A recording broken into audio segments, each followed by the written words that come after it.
오늘은 재미도 없고 인기도 없는 저의 작업 소개 시간입니다. 그런데 저에게 소중한 작업이니까 강행을 할게요.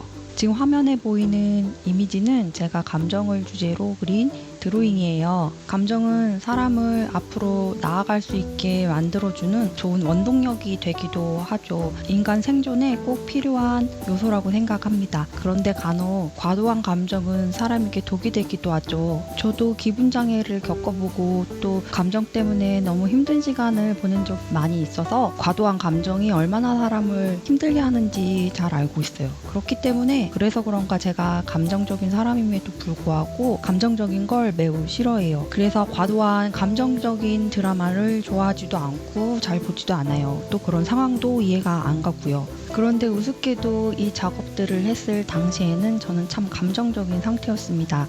그래서 저의 여러 가지 감정들을 우선 연필로 간단히 드로잉으로 표현을 해봤어요. 꾸불꾸불 하기도 하고 퍼지기도 하고 옅어지기도 하고 진해지기도 하죠. 심지어 중간에는 이런 작업까지 했는데요. 빈 캔버스에 제스를 이용해서 감은 눈을 부조로 표현을 했어요. 그리고 그 위에 푸른색 물감으로 눈물을 흘린 자국을 내기도 해봤어요. 그런데 내 감정을 너무 직설적으로 표현한 것 같아서 짜증이 나서 이 작업은 폐기를 했어요. 그리고 또 드로잉을 해봤는데요. 푸른색 파스텔로 뭉쳐진 형태 아래에 사람의 형상을 색연필로 그린 드로잉이에요. 사람의 머리는 저 우울한 푸른색에 가려져서 보이지가 않아요. 이 그림의 제목은 우울주의보라고 지었어요. 감정에 잠식당한 사람은 자신을 잃어버리는 거죠.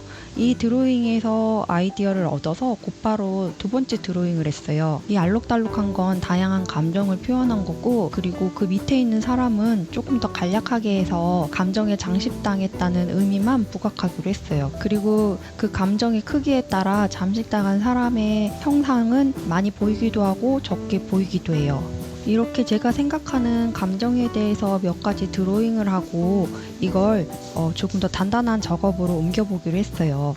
집에 남아도는 나무 도마가 있는데 그 도마에 조각칼로 사람의 형상을 새기고, 그리고 그 위에 동그랗게 구멍을 팠어요. 그리고 그 구멍 위에 집에 또 남아도는 그 생일초가 많거든요. 그거를 녹여가지고 색깔별로 그 파놓았던 구멍 위에 촛농을 녹여 메꿨어요. 이렇게 해서 제가 그렸던 드로잉과 똑같은 한 조각 작품을 만들게 됐어요.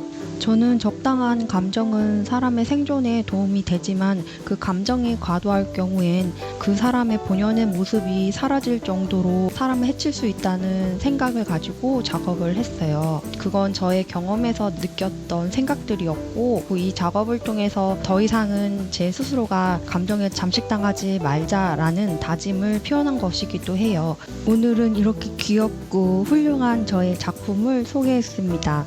이 세상에 아무도 저를 인정하지 않지만 오늘도 이렇게 홀로 방구석에서 저만의 예술을 하고 있습니다. 그럼 저는 또 다음 그림으로 올게요. 시청해주셔서 감사합니다.